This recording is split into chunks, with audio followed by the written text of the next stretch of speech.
Sir నేను ఇవాళ మీ డైరెక్టర్స్తో మాట్లాడాను, మీ సిపిస్తో మాట్లాడాను, ఇప్పుడు మీ దగ్గరికి వచ్చాను. మీ దగ్గర ఎగ్జామ్ ప్యాటర్న్ అంతా ఎలా ఉంటుంది సార్? జనరల్గా ఇంటర్మీడియట్ పాయింట్ ఆఫ్ వ్యూ వచ్చేప్పటికి మనం అంతా సిబిఎస్ఈ ప్యాటర్న్ ఫాలో అవుతాం, as well as OMR sheets. But bubbling అది ఉంటుంది. బబ్లింగ్. కాకపోతే మిగిలిన ఇన్స్టిట్యూషన్స్కి మాకు ఉన్న స్లైట్ డిఫరెన్స్ చెప్తాను.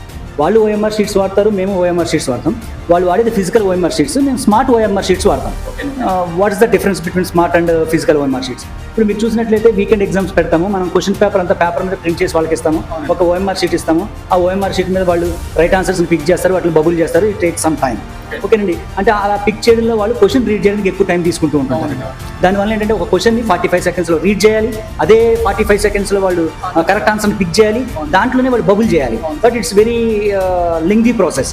మేమేం చేస్తున్నాం అంటే దీనికి ఒక 100 కంప్యూటర్తో ఒక ల్యాబ్ని ఫామ్ చేసాం. ఇప్పుడు ఈ ల్యాబ్లో ఏం చేస్తామంటే స్మార్ట్ ఓఎంఆర్ షీట్ ఇచ్చేస్తాం. ఈ smart OMR sheet means bubble చేయగల, just click it will be bubbled. మనం ఒక క్లిక్ చేస్తే బబుల్ అయిపోయినట్టే. అంటే వాడికి ఎంత టైం సేవ్ అవుతుంది?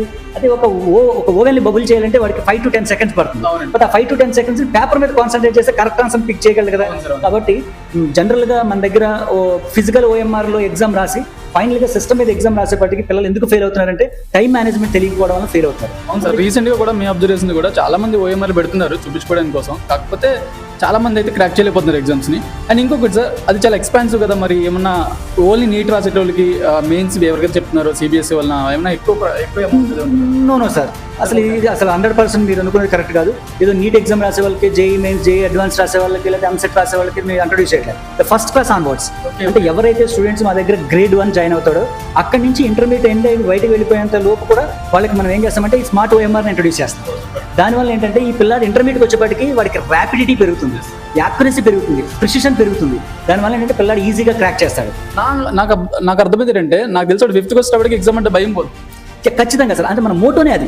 మన మోటో ఏంటంటే పిల్లాడికి ఓకే ఆన్లైన్ ఎగ్జామ్ అంటే ఉండే ఫియర్ పోవాలి ఫస్ట్.